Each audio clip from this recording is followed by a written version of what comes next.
भी शासन प्रशासन ध्यान नहीं दिया तो हम 11/12/2021 को पालकों द्वारा एक आंदोलन किया गया पेंड्री में। तो उस समय तत्कालीन एसडीएम और तहसीलदार लोग आकर के उसके बाद कुछ समस्याओं का समाधान हुआ, जैसे अधूरा आहता था उसको स्वीकृत भी करवाए, लेकिन वो काम उस समय चालू नहीं हुआ था और वहाँ अधीक्षक नहीं थे तो अधीक्षक भी आ गए। उसके बाद उन अधीक्षकों को पूरा फिर भगा दिया गया।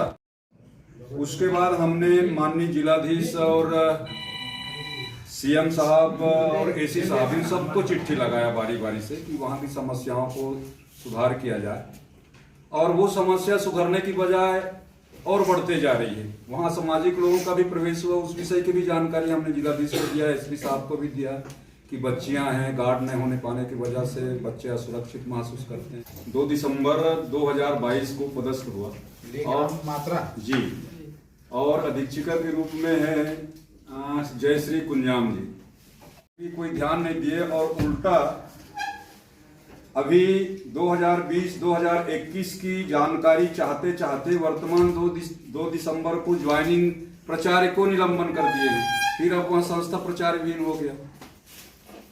अब हम पूरे पालक बैठ करके ये राय बनाए हैं कि वहां की समस्या तो ऊपर से खेल हो रहा है प्रदेश स्तर से कि 275(1) के तहत आदिवासियों के शैक्षणिक क्षेत्र में उत्थान के लिए जो राशि आती है उसका बंदरबाट पूरा प्रदेश में हो रहा है, ये हमको लग रहा है।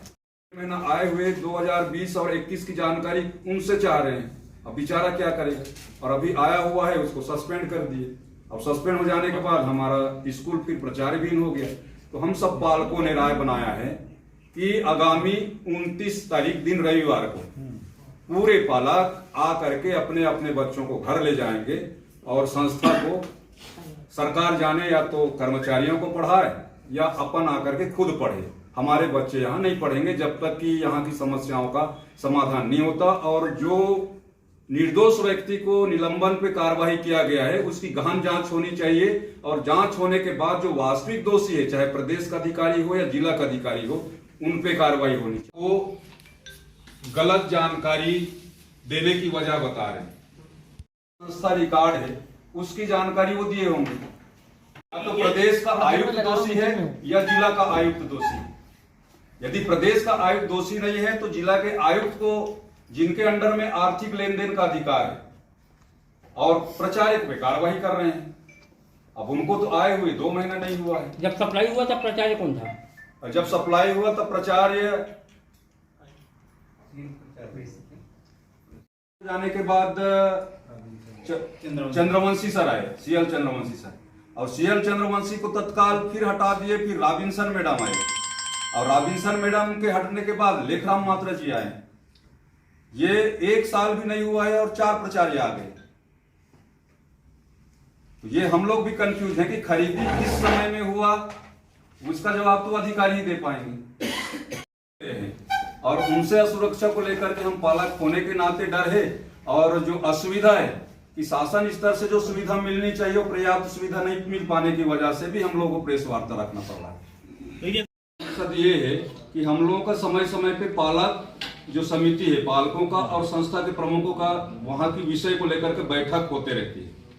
चूंकि इस दरमियान में लेखराम मात्रा जी का आना 2 दिसंबर 2022 को आए हैं, और 2 दिसंबर 2022 को आने के बाद अब जो 2020, 2021 और 2021 और 2022 का जो वित्तीय वर्ष है उसकी जांच हुई कि इस पीरियड में जो वहां का सामान का खरीदी, क्या खरीदी के जो मापदंड हैं, निविदा मंत्रित करना या फिर जो उसके नियम समिति के अनुसार हुआ नहीं हुआ, तो वर्तमान को तो आए हुए 1.5 महीना हुआ। तो उसकी जानकारी जो उनके रिकॉर्ड में था, हमने मात्रा जी से भी सब चर्चा किया इस विषय में कि भाई आपको आए हुए तो अभी 2 दिसंबर और 1 जनवरी में लगभग 1.5 महीना हुआ है, तो जानकारी तो 2020, 21 और 21-22 की मांगी गई है। उन्होंने कहा कि मैंने तो 21-22 और 20-21 का जो रिकॉर्ड था उसके आधार पर दिया, क्योंकि इतना घटनाएं घट रही है,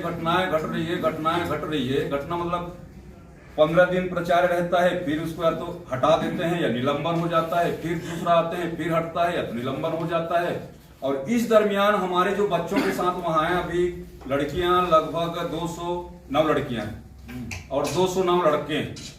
और 209 लड़कियों के छात्रावास में बीते दिनों लगभग 2:30 से 3 बजे रात को असामाजिक लोगों का प्रवेश हुआ। अब हमारी तो बेटियां हैं ना, सभी बच्चे हमारे हैं। अब उस असुरक्षा को लेकर के भी हम अचंभित थे, ना प्राचार्य ठीक से रह पा रहा है, ना अधीक्षक अभी भी अधीक्षक नहीं है वहां पे। खिड़की से मारना चालू किए, कंकड़ पत्थर से, और कुछ जो है लड़कियों के रूम तक घुस गए थे। लड़कियों ने हो हल्ला मचाई। अधीक्षिका जो भी प्रभार में थी, क्या एक स्टाफ नर्स का नियुक्ति है, वो मैडम थी ड्यूटी में, उन्होंने जग के आने के बाद वो लोग भगा गए, वहां से भग गए। इसकी जांच करवाने के लिए थाने में दिए, जांच किए नहीं। यही तो हम लोग कंफ्यूजन है, हम अधिकारियों को प्रशासन को देते देते थक गए हैं व्यवस्था सुधारने के लिए, इसलिए अब हम नहीं देंगे। हम सीधा वहां से अपने बच्चों को आगामी 29 जनवरी जो है उस दिन सभी पालक आके अपने बच्चों को ले जाएंगे। उसपे तो बच्चों को संख्या तो नहीं बता सकते, लेकिन सभी विषय के एकलव्य आदर्श आवासीय विद्यालय पेंड्री राजनांदगांव पालक समिति के लोगों को आप सब भाइयों के सहयोग की आवश्यकता महसूस हुई। वो इस हेतु कि हमारे बच्चे एकलव्य आदर्श आवासीय विद्यालय में पूरे आदिवासी बच्चे हैं और वहाँ समस्याएं दिन ब दिन बढ़ते जा रही हैं। उन समस्याओं को लेकर के हमने माननीय जिलाधीश साहब, एसी साहब और भेंट मुलाकात में माननीय सीएम साहब को भी उस विषय को अवगत कराया कि हमारे विद्यालय में समस्याओं को दूर किया जाए। और वर्तमान में वह समस्याएं दूर होने की बजाय और बढ़ते जा रही हैं। तो हमने प्रेस के भाइयों का सहयोग लेना ज़्यादा उचित समझा कि आदिवासियों के लिए जितने भी विद्यालय 418 बच्चों के लिए एकलव्य विद्यालय पेंड्री में जो संचालित है, वहाँ जो अव्यवस्था है उस अव्यवस्था को दूर किया जाए।